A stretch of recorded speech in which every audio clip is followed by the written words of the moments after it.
हाँ तो बच्चों तैयार हो पढ़ने के लिए? तो ज़रूर तैयार हो गए। हाँ भाई, तो एक बात है कि किस आदमी को कैसे संतुष्ट करें, आज इसके बारे में थोड़ा 2 लाइन सुन लीजिए। कहता है कि लालची व्यक्ति को वस्तु भेंट करके संतुष्ट करें। जो लालची व्यक्ति होते हैं उनको कुछ दे करके संतुष्ट करना चाहिए। और एक कठोर यानी ताकतवर व्यक्ति को हाथ जोड़कर संतुष्ट करें। अगर कोई ताकतवर व्यक्ति है, कठोर व्यक्ति है, तो उसे हाथ जोड़कर संतुष्ट करें। और एक मूर्ख व्यक्ति को सम्मान देकर संतुष्ट करें।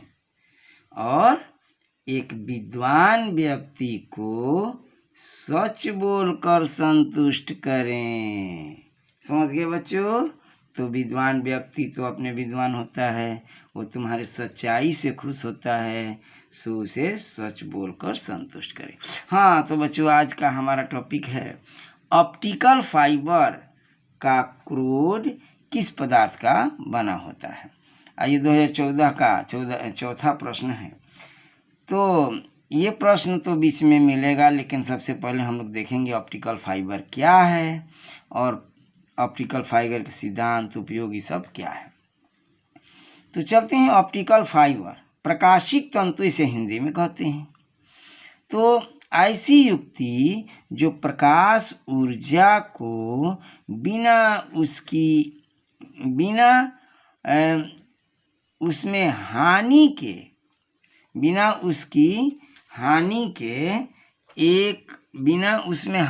के एक स्थान से दूसरे स्थान तक प्रेषित करता है ना।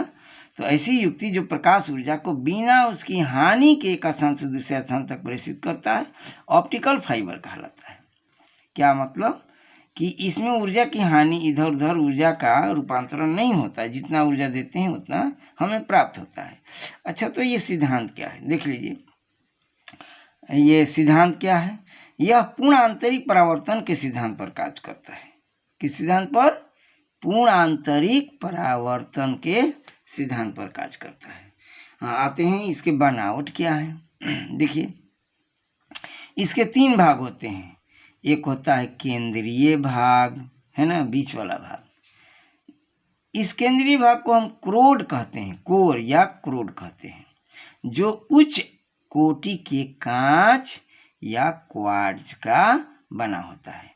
जी, 2014 का चौथा प्रश्न इंटर एग्जाम में पूछा गया था कि ऑप्टिकल फाइबर का क्रोड किस पदार्थ का बना होता है। तो भाई यही है उसका उत्तर, है ना। क्रोड किस पदार्थ का बना होता है?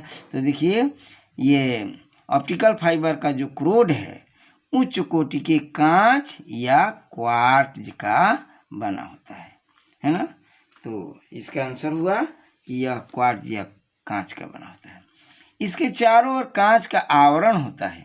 देख लो भाई, चारों ओर कांच का आवरण है। कोर कहाँ है? बीच में है। देख लो, ये बीच में है कोर। और इसके चारों ओर कांच का आवरण होता है, जिसे क्लैडिंग कहते हैं। चारों ओर जो कांच का ये आवरण बना हुआ है, इसको हम क्लैडिंग कहते हैं। समझ गए? तो क्लैडिंग कहते हैं। इसका अपवर्तनांक क्रोड के अपवर्तनांक से कम होता है, यानी अपवर्तनांक इसका कम होता है, जिसके कारण प्रकाश क्रोड में ही सीमित रह जाता है, यानी प्रकाश का इधर उधर क्षय नहीं होता। आइए, तो आपने देख लिया भाई क्या है। इस ऑप्टिकल फाइबर की बनावट में सबसे अंदर में जो है वो क्या है? कोर है। इसके बाद ये जैकेट लगा है, ऊपर से बीच में है फिर ये क्लैडिंग, है ना। तो इस तरह से 3 भागों से ये मिलकर बना होता है। कौन कौन भाग? ये है कोर, और ये है क्लैडिंग, और एक है लास्ट में सबसे ऊपर जैकेट। देखिए, इसमें लाइट इन हो रहा है, लाइट इसमें आ रहा है। पूर्ण आंतरिक परावर्तन से इसे परावर्तित होते होते होते होते इसे बाहर निकल जाता है। तो इसमें लाइट का कोई इधर से उधर यानी नुकसान या क्षय नहीं होता। ये टोटल का टोटल लाइट हमें प्राप्त होता है ना। तो इसीलिए प्रकाश को एक स्थान से दूसरे स्थान तक बिना ऊर्जा हानि के आसानी से प्राप्त किया जा सकता है। हाँ, तो बच्चों ये आपने बनावट देख लिया, सिद्धांत है क्या, पूर्णांतरी परावर्तन का सिद्धांत। अब आते हैं कि इसका उपयोग क्या है। तो भाई देखिए, इसका उपयोग है चिकित्सकीय जांच में, यानी चिकित्सकीय जांच में, चिकित्सा की जांच में, प्रकाश को एक स्थान से दूसरे स्थान तक भेजने में, प्रकाश को एक स्थान से दूसरे स्थान तक भेजने में। और तीसरा है विद्युत संकेतों के प्रेषण और अभिग्रहण में। तो ये 3 उपयोग दिया गया। आप ऑप्टिकल फाइबर में पूछे, सिद्धांत पूछे या कैसे बना है। हाँ, तो बच्चों उपयोग में आपने देख लिया कि चिकित्सा में, प्रकाश को एक स्थान से दूसरे स्थान तक भेजने में, और विद्युत संकेतों के प्रेषण और अभिग्रहण में।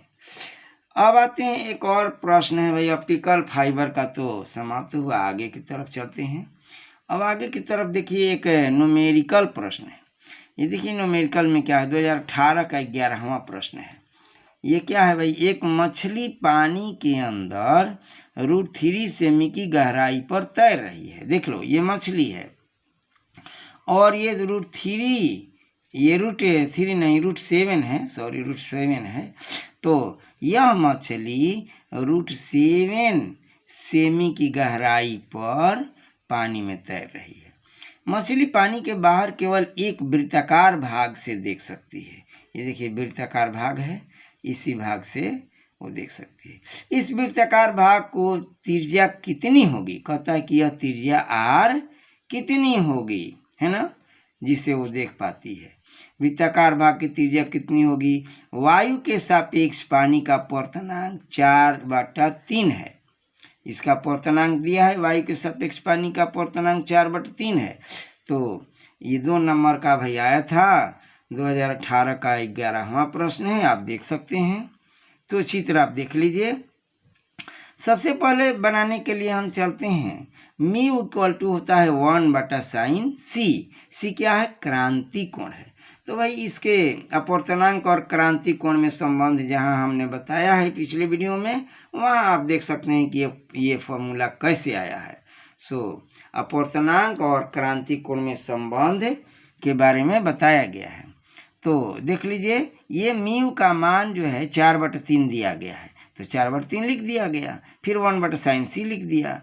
और आपको sin c के निकालने के लिए जब ये sin c ऊपर जाएगा तो नीचे 1 होगा, 1 लिखें अथवा ना लिखें, तो यह भी पलट जाएगा, 3/4 हो जाएगा। यानी 4/3 था तो 3/4 हो जाएगा। जब इसको पलटे तो इसको भी पलट देंगे। तो sin c का मान हमें क्या मिला, 3/4। अब आते हैं त्रिभुज AOB में। भाई देख लो, AO और B, इस त्रिभुज में हम चल रहे हैं। तो tan c निकालेंगे। tan c बराबर होता है लंब बटा क्या, आधार। तो देख लीजिए, इस c के सामने ये है लंब और आधार है √7, है ना। ये लंब है r और ये है आधार √7। तो ये r/√7 हमने लिखा। अब देखिए भाई, ये क्या करते हैं, ये 7 को हम इधर अगर गुणा कर दें तो √3 tan c होगा, जो यहाँ हमने लिख दिया, और इस r को इधर लिख दिए हम, है ना। अपनी सुविधा के लिए r को हम इधर कर दिए और √7 tan c यहाँ लिख दिए, फिर √7 यहाँ लिख दिए। tan c का मान, tan का मान होता ही है, आप जानते होंगे, tan थीटा बराबर sin थीटा बटा cos थीटा होता है। तो tan c equal to sin c बटा cos c होगा। और फिर √7 उतार दिया और sin c को उतार दिया, और cos का मान √1 - sin² भी लिखा जाता है। आप cos थीटा का मान लिख सकते हैं √1 - sin², क्योंकि 1 में से sin² घटेगा तो cos² बचेगा, और cos² का वर्गमूल cos हो जाएगा। तो इसके बदले में हम √1 - sin² c लिख सकते हैं। अब चलते हैं भाई, √7 लिखने के बाद sin c का वैल्यू हमने यहाँ निकाला है 3/4। sin c का वैल्यू निकाले हैं 3/4, तो यहाँ sin c का मान लिख दिया हमने 3/4, फिर √1 लिखा, फिर sin c लिखा है, तो इसका भी मान हमने लिखा 3/4 और स्क्वायर है तो स्क्वायर हमने दे दिया। ठीक है, फिर रूट 7 यहाँ हमने ले लिया, 3/4 ले लिया और तितरी का 9 हो जाएगा, चचो का 16 हो जाएगा और ये 16 1 में आकर के गुना होगा क्योंकि ये एलसीएम है। तो 16 घटाओ 9 अब बाटा में फिर आएगा 16, जो इसका कैलकुलेशन करने से होगा 16 - 9/16 और आप फिर 3/4 यहाँ लिख लेंगे, रूट 7 लिख लेंगे और 9 में से 7 घटेगा, 9 में से 16 में से 9 घटेगा तो 7 आएगा, है ना।